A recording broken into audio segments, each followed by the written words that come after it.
All right. Thanks for joining us again for another Zoom call, everybody.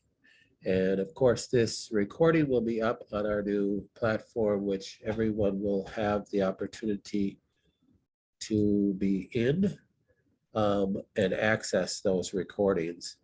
That is going to be called our membership site. So all of our patients will be members and they'll have access to the membership site. Good news is we're launching it tomorrow morning. So tomorrow morning at 10 o'clock Central, you should all get an email and you'll have to create a username and a password. Actually, your username is your email. And then you'll just create a password and you'll have access to the site. And on that site is where you'll ask the questions for the Zoom calls. So if you have questions for Zoom calls, you'll submit it on the form on that site. And also you'll have access to all the other Zoom call recordings. So you will no longer have to ask your liaison or myself for those recording links. They'll all be on that site. There's a whole bunch of other information and a lot of frequently asked questions. And then what we'll be doing is when you guys ask certain questions and you submit them, sometimes I'll make some short videos of those questions because I think they're really good questions that are frequently asked. And then they will be up on that site for everybody to see in a short video format so they don't have to listen to this whole blasted Zoom call to get their questions answered, which will be very nice. Reminder again to everybody who's new, everybody hears me say this all the time, but if you do have a question that you're looking for an answer, do first go to our blog post and search, or just search on any place on the website, that little dealy bop thing right there, and ask your question into that. We may have made a blog post about it or a video about it already. So then you don't have to wait for the Zoom call or wait for somebody to answer that question. Question about H. pylori and stomach cancer. So for those who don't have stomach cancer, H. pylori is a major cause of stomach cancer, but H. pylori is a major cause of a lot of things, not just stomach cancer. H. pylori is Helicobacter pylori. It's a bacteria that's common. It's not common, it's ubiquitous.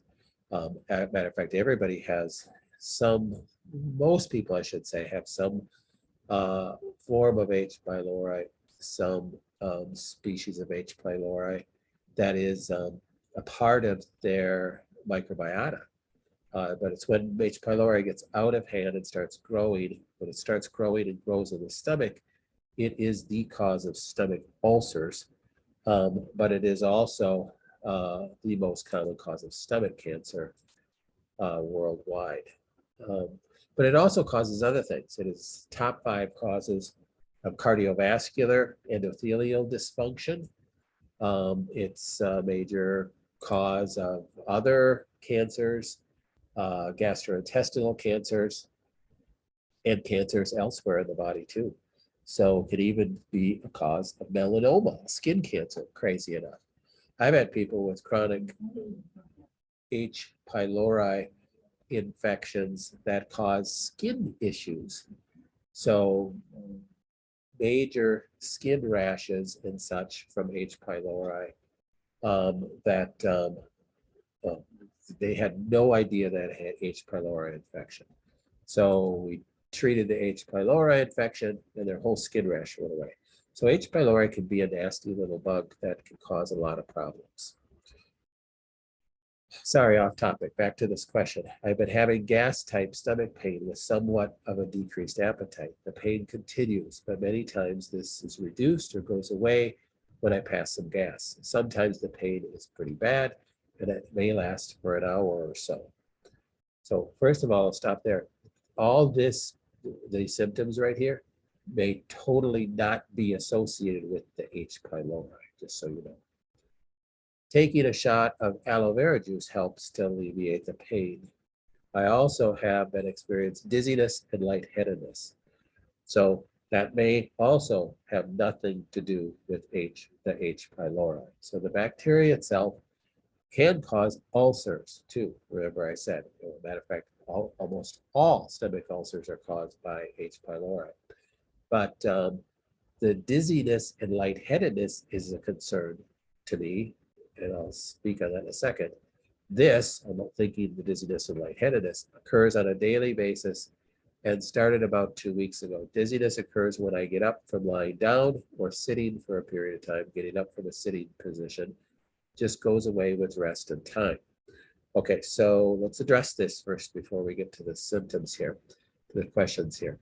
The dizziness and lightheadedness when you stand from a lying or sitting position is a couple possibilities. Number one, if the person has no underlying pathology and they said this and it's fairly minor, not severe, you think of adrenal fatigue. Your adrenal system kicks out a hormone that increases blood pressure instantaneously when you stand from a sitting position or stand from a lying position. You need that increase in blood pressure in order to push blood to the heart or to the head when you're rising from a sitting or lying position. So with adrenal fatigue, you can have dizziness or lightheadedness when upon arising.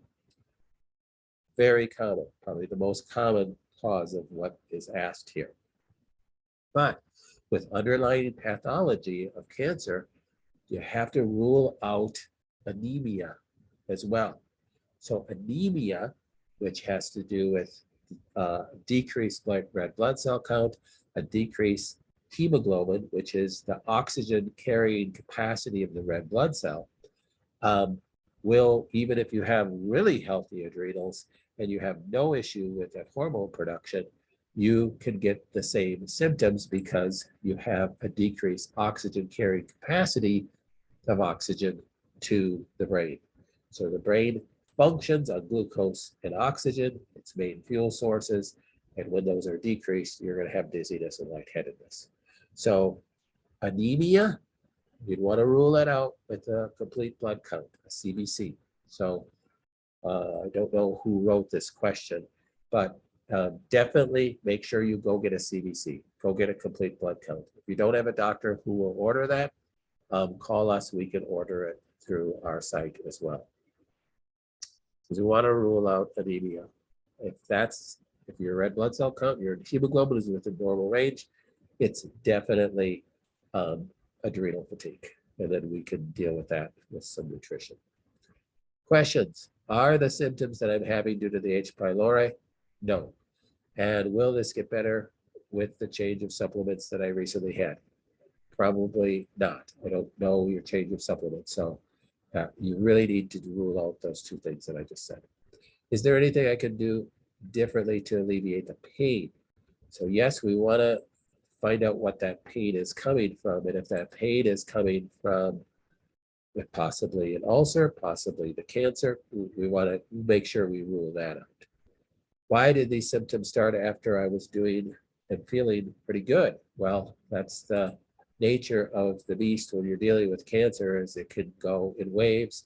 You could have months that you're feeling great, then you could seemingly crash again, and then you do well again, and you might have to tweak things, and that's just the way cancer is. It's constantly trying to raise its ugly head, and you just need to keep beating it down.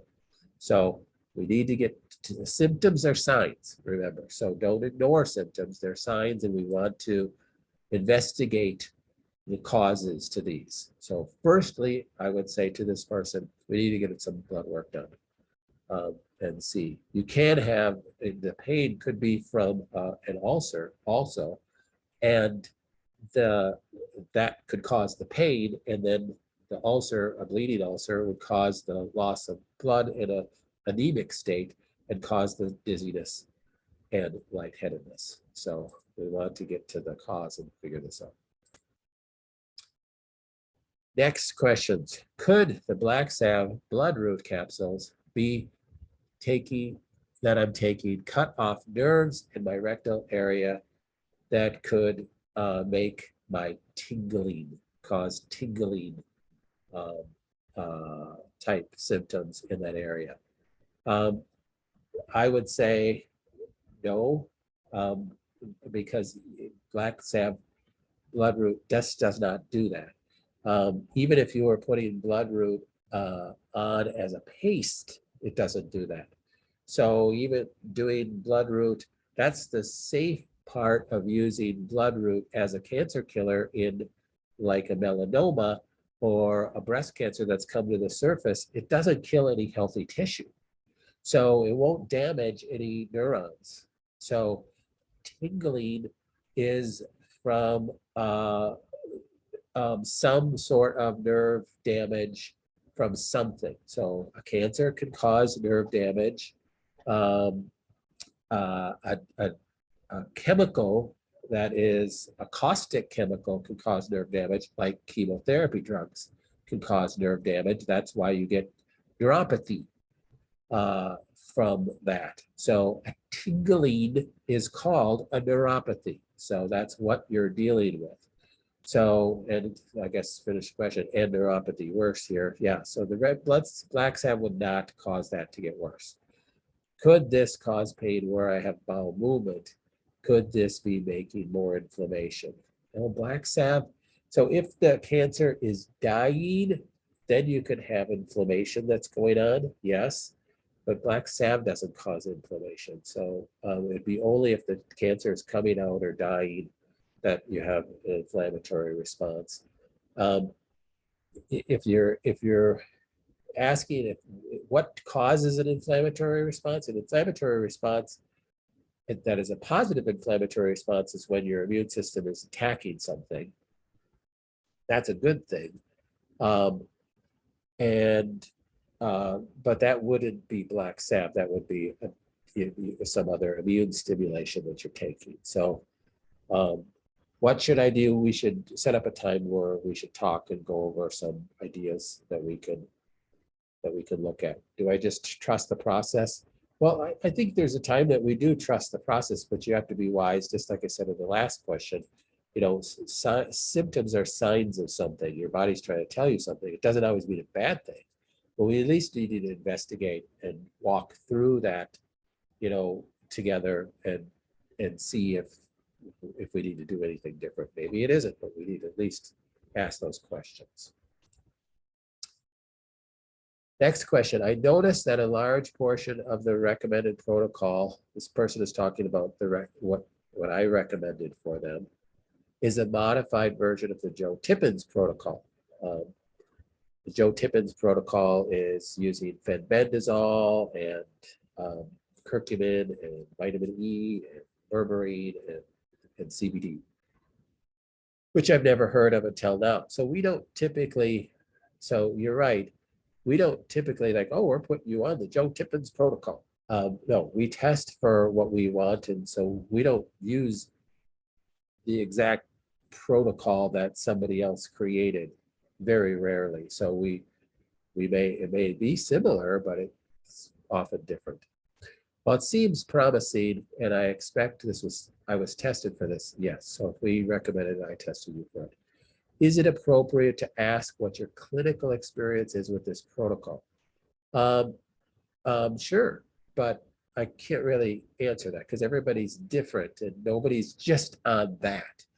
Now, we do have people that are doing all sorts of different protocols with good and bad experience. So we can't cure everybody. Again, I'm not a healer. And my responsibility is just to be begging God to give me the answers and what I'm supposed to do with everybody. And I pray that I'm listening to the Holy Spirit as best as I humanly possibly can.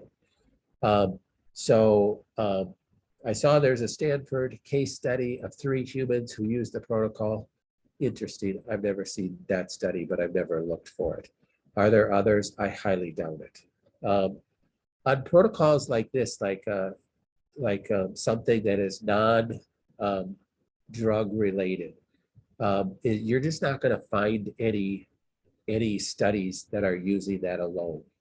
You could do a Google Scholar search on curcumin, turmeric, and cancer, and you could probably find 500 studies on the benefits of turmeric, curcumin, and cancer, maybe 2,000 studies.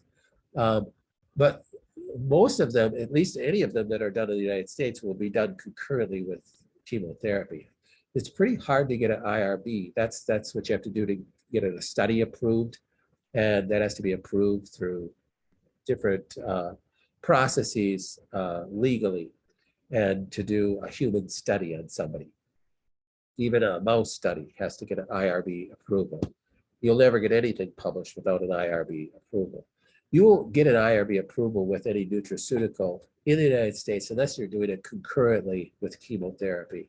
Meaning, like we did chemotherapy on this many colon cancer patients, and then we did chemotherapy with Stragulus or with curcumin or with the Joe Tippens protocol with this many cancer patients, and this is the difference in these results.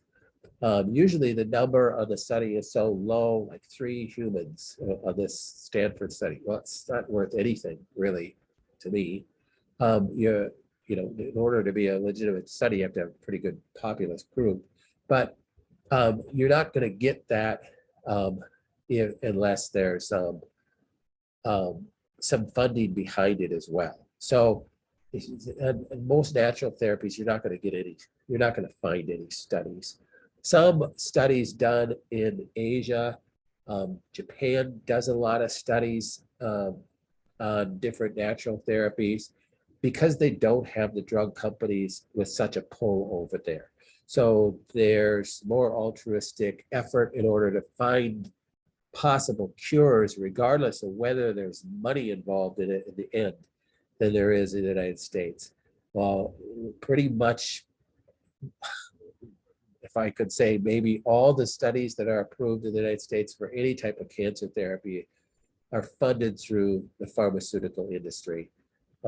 And even if they did a study and funded a study on Joe Tippens protocol, if it showed promise, they probably wouldn't publish it. And I don't mean that just to be mean, but that's just the truth. There's so much publication bias with studies, it would blow your socks off. They'll do a study on a new drug, send it out to 30 different universities, pay for the studies. They'll get, if they got 29 of the universities said this drug is horrible, don't use it, but one of them said, oh, this is promising, they wouldn't publish the other 29 and they'd only publish the one. How could they be so mean? How could they be so evil? I'm sorry, if that's new news to you, that's disturbing to you, that it's just the evils of the world today. So it's going to be hard pressed to find those studies. So it's hard to be encouraged by that. I understand, but. Next question. I do a sauna approximately 3 times a week for 30 minutes. Today, I nearly fainted, could not really move, walk when it was completed. What is the issue? Stop doing saunas completely if that's the case, or drop it down to where you're only doing it maybe 3 times a week for 5 minutes. Saunas are great, and the purpose of the saunas I talked about last week's Zoom call is really to get you to sweat. The purpose of the sauna is really to take some pressure off your liver and your kidneys, because your liver and your kidneys are your main organs of detoxification that you're using on a daily basis or you're dying. So when you're sauna and you're sweating, then you're getting out some toxins through your pores or your skin, and you're using the largest organ of your body, your skin, to help you detoxify. You could literally do the same thing by going out in a very hot day and working in the garden and sweating like a pig. It's like doing a sauna. Very, very good for you, okay? Unfortunately, we can't do that in Minnesota this time of year. So saunas have to take the place of that. But if you're having adverse effects of a sauna, meaning you almost are fainting after a sauna, you are either doing it too long, or some people actually have an aversion to heat, just the way their body's made up, and they really shouldn't be doing any saunas at all. Certainly, if you're having this kind of effect, you need to scale it down to maybe maximum of 5 minutes.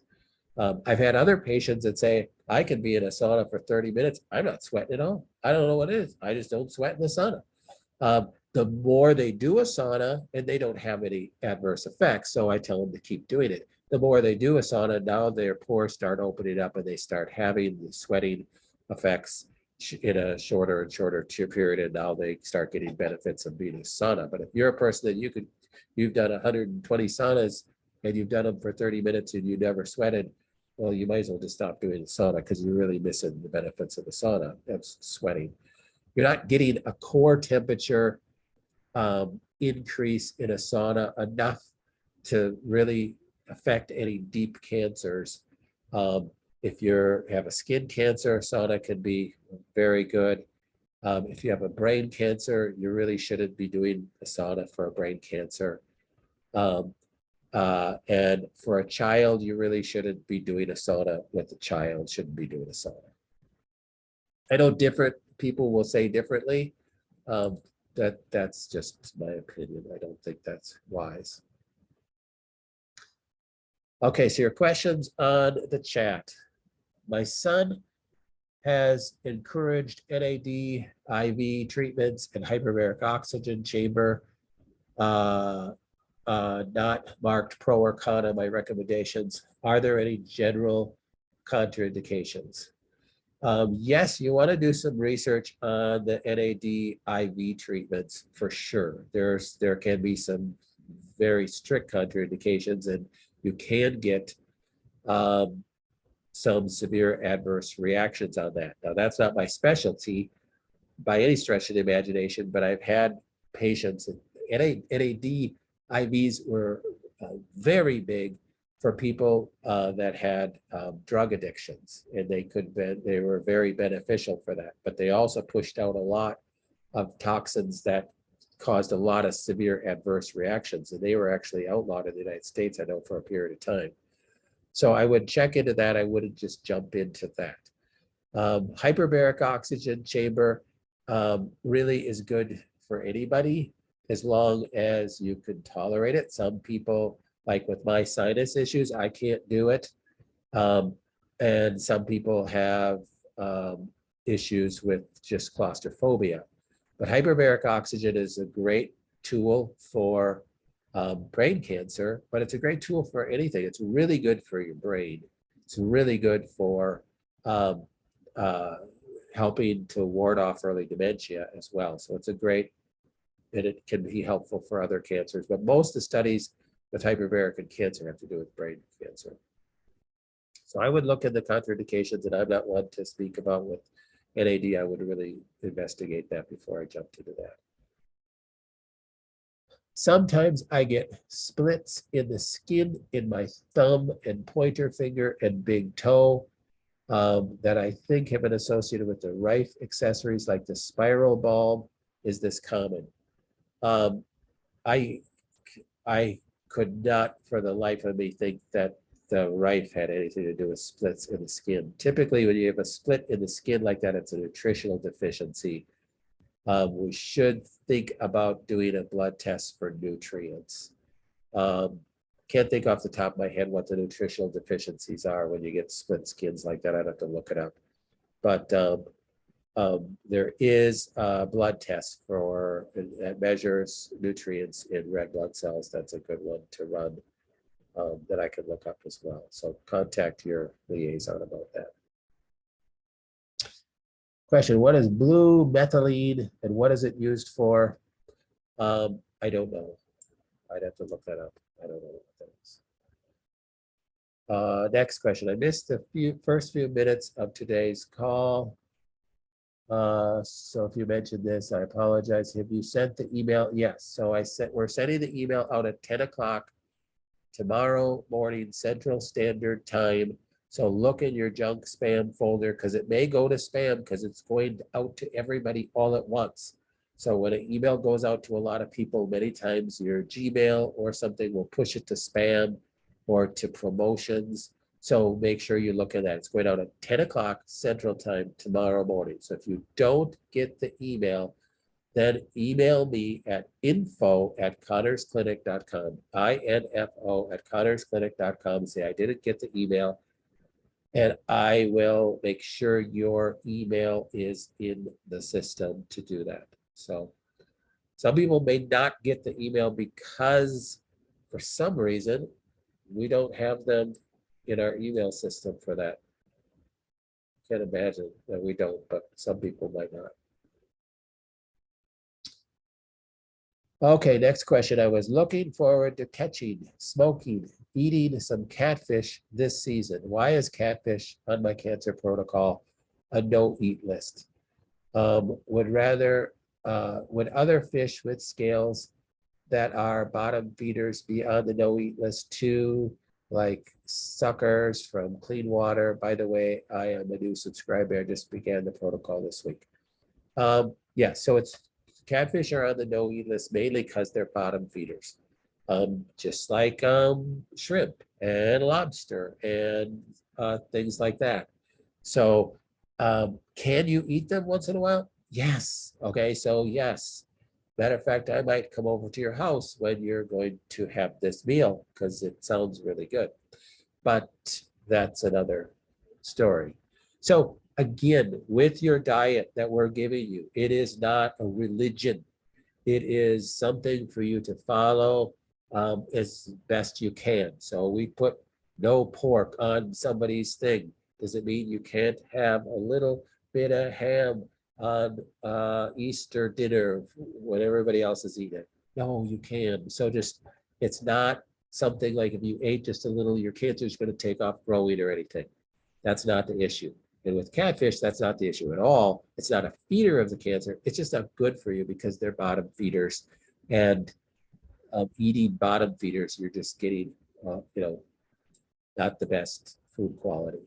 But, there's lots of things that we all do that aren't the best food quality. So it's just understanding that balance. It's understanding that this is not a religion. This is just the best protocols, the best recommendations for you in the testing. So just do it as best you can. I don't want anybody to be so anal about their protocol, their nutritional protocol, their dietary protocol, that they're concerned about it, they have anxiety about it. We're missing the mark then if that's the case. We're trying to get the best idea of what to do to move forward to give you the best outcome, and not cause more anxiety. So make sure of that. So hope that answers the question, Jim.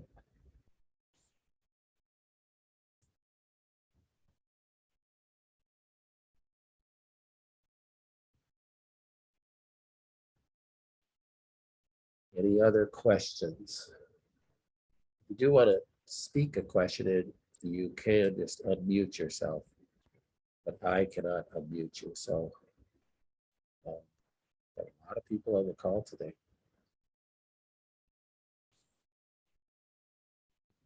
Okay, I've gotten a few warts on my hands in the last few months. I haven't had any warts since I was a teen. These grew for a few months and then turned black and died. Do you think this is a detox symptom or a virus fighting to survive? Wow, good insight there. Could be either one of those. But warts tend to grow also when you're deficient in zinc. So keep that in mind. I've had kids with warts and as patients, and just putting them on some zinc can actually make the warts fall off. So with cancer, it's not uncommon to have your zinc levels decrease. So just taking a little zinc can help too. But it looks like, at least in this question, that it was solved, that your body dealt with it. The warts are a virus, yes. And it could be the virus just trying to survive and stay alive, yes. It could be your body just detoxing this virus too, yes. But if you do have persistent warts, make sure you take zinc. And I always tell people with warts to take zinc, if you're an adult, about 50 milligrams a day for a week, on a week, off a week, on a week, off a week.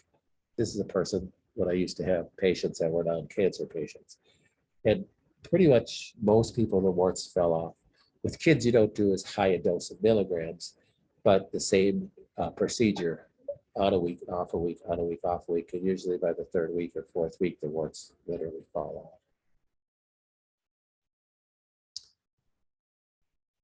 off. Okay, is the test you're talking about in the question about the split skin, the Cyrex test? No, nope, that's not what the test is. You could do a Cyrex test, and it's possible that a food sensitivity could cause that. If you're talking about the Cyrex 10, um, but I have to look that up. And I'll try to bring this question back up next week, or make a short video about it. Um, but there's some other deficiency with split skin, so I'll have to look that up. Next question: in order to stimulate the parasympathetic nerve, I have started using parasympathetic essential oil. It seems to be working. Is this okay? I don't know what parasympathetic essential oil you're talking about. Perhaps you could share that. Um, but essential oils can be beneficial. I don't know where you're putting this essential oil also. So your parasympathetic nervous system, remember, is mainly controlled by cranial nerve 10. And that's the side of the autonomic nervous system that causes detoxification, that helps with elimination, that causes relaxation, um, and uh, and stimulates your immune response. So that's, of course, what we want to stimulate. And that's the main purpose why a person would do coffee enemas, is to stimulate the vagal nerve, cranial nerve 10, stimulating the parasympathetics. Vibrant blue oil makes a sympathetic oil. Oh, it's a mix, a blend. Okay. Um, I'm not sure who came up with the idea that a specific blend. Okay, it's lime and clove. Interesting. I've never heard that, so great. Are you placing it any place specific? So the reason why you do coffee enemas is because you have exposure of the vagal nerve in the rectum, and you're stimulating that vagal nerve there. There's a whole list, remember, if you go back to this and you search parasympathetic right there. I have a video on understanding sympathetic versus parasympathetic, and I have two downloadable PDFs on how to stimulate your parasympathetics and to calm your sympathetics. So you're putting it behind your ear on your mastoid bone. Interesting. Actually, you have another spot on your ear, but it's on your lobe, on the inside of your lobe. I have to show you where it is. That is actually another spot where you can stimulate your parasympathetics. There was a company out in Europe a few years ago that made like a little TENS unit type thing that had a specific clip that you could clip on that spot, and then you turn that on, because there are people that have very serious disorders where their sympathetics are literally out of control, and they need constant parasympathetic stimulation. Those are the anxiety disorders that are readily using medication, which doesn't necessarily work that well. So you might think about putting it on your lobe. It's on the inside of your crest, on your lobe. I have to pull up a picture, and I'll try to remember to share that next week too. But anything you can do to stimulate your parasympathetics, that's why it's very beneficial to just go take a walk in the woods or to your happy place, because you're basically stimulating your parasympathetics. Anything you do to calm stress down is a stimulation of parasympathetics, because anything you can do to calm your sympathetics, it's kind of like a teeter-totter. If you're hypersympathetic, you're going to be hypoparasympathetic.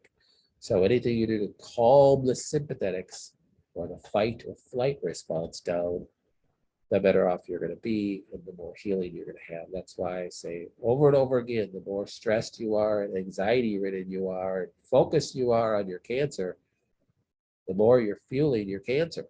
So you have to calm down, and nobody's ever calmed down by telling them to calm down. I get it, but you have to figure out how you can achieve that in your life.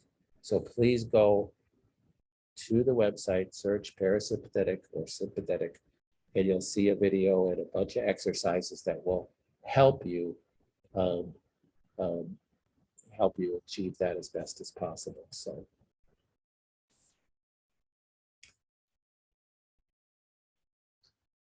I have access to a PEMF at my dog's vet. Yeah, do you realize that PEMF is used by more veterinarians than healthcare practitioners for humans? Since he's not a human cancer doctor, I would like some instruction on how to use the machine. Can you give me some direction? Do I put the PEMF directly on the cancer site? So it depends on what kind of machine he has. Depends on if it's a low Gauss or high Gauss machine. So we need some information on that. But even if it's a high Gauss machine, meaning that it's a pulse that you feel and you hear this ding, ding, ding, ding, and you feel a pulse like an electric stim going through you, you really can't hurt yourself by putting it right on the cancer. You would not ever put it over your head. I mean, you can, you just have to turn it down really low. But yeah, it's the only thing you have to watch with PEMF, you cannot use it if you have an electrically implanted device. So if you have a defibrillator or a pacemaker, you don't want to be using the PEMF. It's an electrical device. But if you don't have an electrical device, it's pretty hard to hurt yourself with PEMF if you have a machine that you can turn up, if you turn it up to a tolerable pulse. If what he has is a low Gauss PEMF, meaning that you turn it up all the way and you still don't feel it, then it's literally impossible to hurt yourself with it. So you could use it anywhere. He might have one with paddles. He might have one with pads. I don't know. So there's a lot of different apparatuses that go along with a PEMF device that you could use. Sounds like if you have the ability to put it over something, then he has the one with paddles. And yes, you could put it over the cancer. You could put it over your liver. You could just do general PEMF over your body so that you just get a good boost in energy that could be beneficial. How should I rank the importance of my specific diet, which makes perfect sense to me, and the recommendation to follow a low histamine diet, which seems contrary and difficult to make sense of it in itself? I would agree. A low histamine diet is difficult. We seem to have this question just about every Zoom call. And I have to remind everybody that it is simply that you're lowering your histamine level. So histamine is an inflammatory cytokine that's made by immune cells to trigger an immune response to an area. And histamine is in a lot of foods. When you eat foods with histamine in it, you're basically causing inflammation in your gut. Now, normally, if you eat foods with histamine in it, you have a gene in the cells of your gut that will make an enzyme called DAO that will break down the histamine in the food, and you don't usually have much of a problem with that. If you have defects on that gene and you don't make DAO enzyme very well, then you can have a problem with that. That can be at least a piece of a cause of people with gut problems. So even people without cancer, they can have gut problems and chronic gut issues, chronic food sensitivities, having a lot of food sensitivities, can't seem to get over it, digestive issues, and it can be at least partly caused by histamine issues because of defects in the DAO gene. That being said, when you make the DAO enzyme in the gut, you don't really absorb that very well. It just works on the histamines in the gut. High histamines in the gut, you can absorb histamines, and it can increase histamines or overall inflammation in your body. That's not really a good inflammation. So it's an overall chronic inflammation. So decreasing histamines in your diet is one solution. It's not really a solution, but it helps. So think of histamine as a bucket, and it fills this bucket, or histamines fill a bucket, and then you can have problems when that bucket is full. So if you can just decrease some histamine foods, it can just be helpful. So that's the idea of a low histamine diet. You're just aware of it. Okay, so I might have a little bit of a histamine issue, so I'm not going to eat a bowl full of nuts, or I'm not going to eat a bowl full of strawberries. Does it mean I won't eat strawberries with my salad? No. Does it mean I won't have a few nuts with my trail mix or my salad? No. You can still have some nuts. If you mix it with other foods, you're not going to have this spike of histamine. So that's the idea with a low histamine diet. You're just doing your best. So don't get crazy anal about that. Just do your best. Is taking flax oil with high lignin good for breast cancer? ER positive. Usually, yes, actually. Lignans can be good for cancer, especially breast cancer. So it can be good, yeah. There seems to be several thoughts on this matter. We don't use flax oil. I typically don't test for it, to be honest, because of some negatives with it. But if you feel like you're being led to do that and you're having good results, then I would say you should stop. But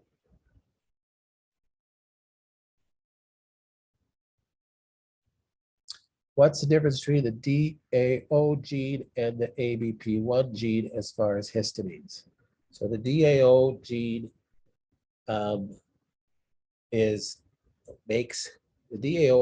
makes histamine in the gut. The ABP1 gene and the HNMT gene make histamine or make the enzyme to break down histamine in the gut. The ABP1 gene and the HNMT gene make DAO enzyme that breaks down histamine in the tissue. So if I have a lot of ABP1 and HNMT gene defects, I don't break down histamine in my tissue as good as I possibly could. That doesn't necessarily mean I'm going to have more histamine in my tissue, but it does mean that that possibility exists. So then using something like a histamine scavenger product to help break down histamine and overall inflammation in my tissue is the right thing. If I have a lot of defects in my DAO genes, then I might have more issues with my gut. Usually people with a lot of DAO gene defects tend to have more issues, more gut issues. People with ABP1 and HNMT gene defects tend to have more issues in the tissues, meaning like seasonal allergy type issues. They scratch your skin and you have all these scratch marks on your skin because of red. And looks like you just rubbed against barbed wire or something. I just itched my arm. That's where that's the histamine that can really cause more cancer issues because it's in the tissues.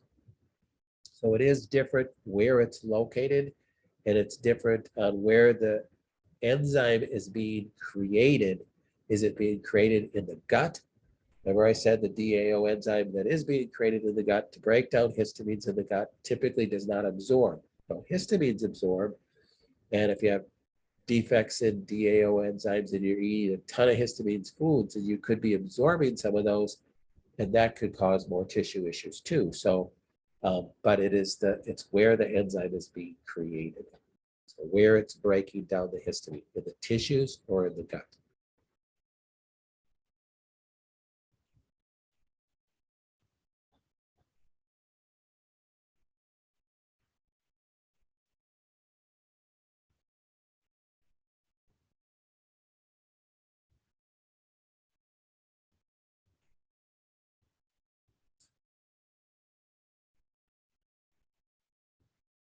Any other questions?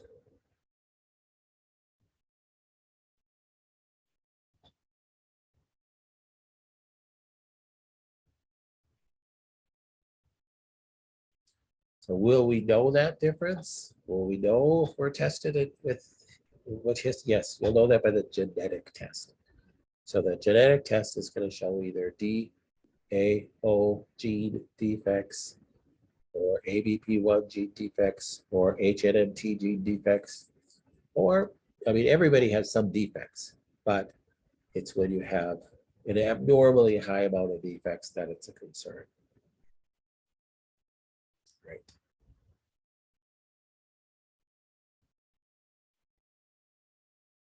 Okay, so everybody, I'm really looking forward to the launch of our member site. Understand it's a work in progress. So when you get that email at 10 o'clock tomorrow morning, Central Time, make sure you log in. And you'll see it's got a number of pages. It's like a whole website, okay? So, but it's got things on there that are not on our website. And it will obviously have all the Zoom calls on there. And it will have other short videos of frequently asked questions on there.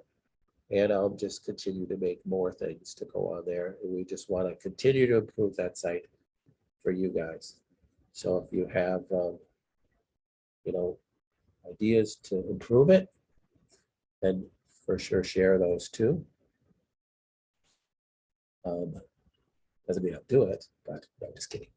So if you have ideas to improve it, we'll do our best to make it the best site possible for you guys. So. Can heavy metal detox foot bath pull out too much iron to cause anemia? No. No, it's not going to pull out too much iron to cause anemia. It's really not going to pull out, unless you're doing it like 10 times a day, you're really not going to end up with pulling out too many minerals either. But again, we recommend maximum of once a day doing that. Really, a couple times a week would be good. You don't need to really go beyond that. Shouldn't really be doing it more than once a day unless there's a real issue specifically for you. It definitely won't pull out enough iron to cause anemia. What's the best way to track and find sources of inflammation? Good question. I mean, you can find if a person is inflamed through different blood tests. But sources of inflammation, then you go into what's called differential diagnosis, and you kind of got to do some investigative research on your body. You know, what are the most common sources of inflammation? So you dig into foodborne allergens, and that's where doing that Cyrex 10 test can be beneficial, because you can be doing a lot of things good to decrease inflammation. But then if you're, let's say, eating a food, let's use gluten as an example, that gluten is not a driver of my cancer. But if I have antibodies to gliadin, or any of the gliadin peptides, and I'm eating gluten, I'm causing this constant ramped up inflammation in my gut and in my brain, in my body, that I'm fighting against constantly. And if I just dealt with that, the food group, whether it be gluten or something else, that I have antibodies against, and stop eating those, my inflammation would drop considerably. So doing a Cyrex 10 test can be very wise to do. You can find these hidden things of inflammation. So most common things of inflammation, probably food is going to be a major one. Second is environmental exposure to things. Mold is a huge one. Toxins, pesticides, herbicides, these are all poisons that your body, if you absorb them, can react to in an inflammatory state, trying to protect your body, because your body sees the old adage of dilution is the solution to pollution is very true. You become inflamed, causing an increase in fluid production to help dilute the toxin that you're dealing with. So very wise to look into those things if you have inflammation. I'd say food and then environmental toxins are your most common things. I had a healthcare practitioner tell me that a pH of 8 is desirable using alkaline water. Is this true? Well, if we want to get into the whole pH discussion again, we certainly can. But let's just think about this a little bit. Your stomach has a pH of about 2.5. That's very acidic. pH is a measurement of acidity and alkalinity. The middle is 7.0. Your blood has a pH of about 7.34. It doesn't vary much from that, or you'll die. Your body has a buffering system in order to buffer your blood, pulls calcium out of the tissues of the bones in order to buffer the blood. It also does that in order to make hydrochloric acid in the stomach. So your body creates hydrochloric acid, and your stomach is very acidic, and is the only place in your body that's very acidic. There's no place in your body that's very alkaline. Understand, too high a alkalinity is just as caustic as too low of a pH, too high of acidity. It's just as dangerous and just as caustic. In an organic chemistry laboratory, you have to be careful with, just as careful with acids as you have to be careful with the bases. They can be just as caustic to your body. So drinking water at a high pH, to me, makes just no sense whatsoever. You're putting something at a high pH into your stomach that's at a pH of 2.5. It's not going into your small intestine at a pH of 8. So you're not absorbing a water at a pH of 8 because you're drinking a water at a pH of 8. You just understand just cursory physiology. I just don't understand the thought process of that. You can see good nutrition books that say you should be drinking lemon water because it's alkalizing to you. Well, lemon water, if you stick a pH strip in that, is going to have a pH that's acidic because lemon juice is acidic. Well, why is that alkalizing? It's not alkalizing or acidifying because of the pH of the substance. It's alkalizing or acidifying to your body because of the healthfulness of the product. So lemon water is alkalizing to your body, even though it's acidic, because lemon is good for you. So it has nothing to do with the pH of the water that you're drinking. It has to do whether it's good for you. So one would better argue that drinking more water will help your body. It has nothing to do whether the water is acidic or alkaline. So don't go buy a pH machine to alkalize your water. If you already have one, fine, but it's not helping anybody. Secondly, it could actually hurt you because, I mean, not really. I mean, your stomach production of HCl will probably be strong enough to handle you drinking a pH of 8 water, but you are literally watering down the pH, the acid in your stomach necessary for you to digest foods. So you have an acidity of your stomach of 2.5 for a purpose. It's a physiological purpose in order for you to break down carbohydrates and proteins and a little bit of the fat.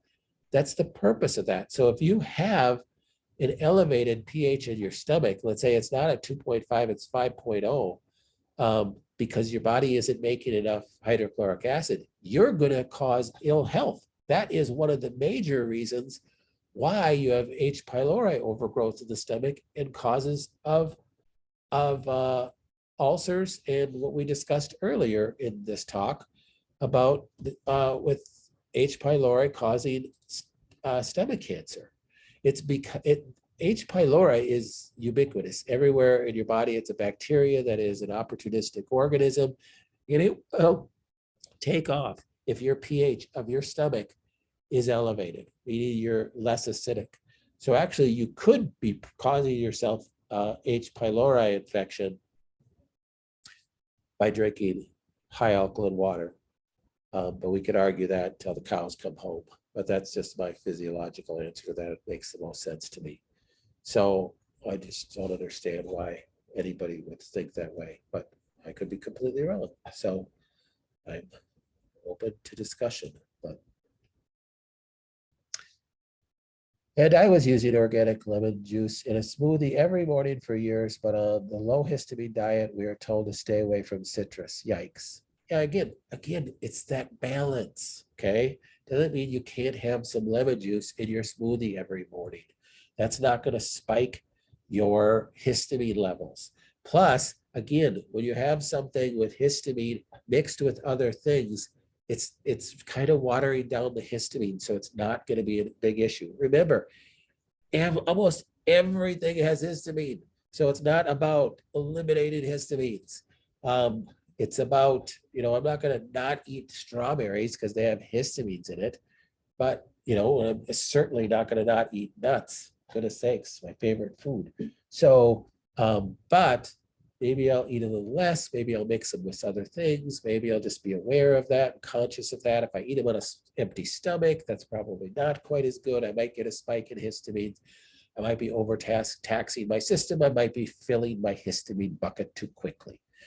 So you're just conscious about this. You're not becoming anal about any of these things. You're just like, okay, well, maybe I still like lemon in my smoothie. I think I'll still do that, but maybe I'll cut this back a little bit. So it's just having that balanced approach where you're not getting too crazy about it, because what does that do again? That stimulates your sympathetics, and now you're in this anxious state, and you've just counteracted everything that you've done to try to stimulate your parasympathetics. So just keep that in mind when we write these protocols for you there. Just do your best approach. All right, we're at an hour, so I'm going to bid adieu. Thank you guys for all your prayers for us. Ask that you just keep them up. And remember, 10 o'clock tomorrow morning, Central Time, we'll be sending this out.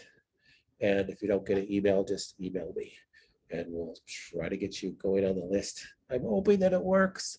If it doesn't work, I'm going to apologize in advance. We've been working on this for 5 months now, trying to get this membership site going. So just trying to give you extra stuff all the time, everywhere we can. So, all right, God bless everybody, and we will talk next week.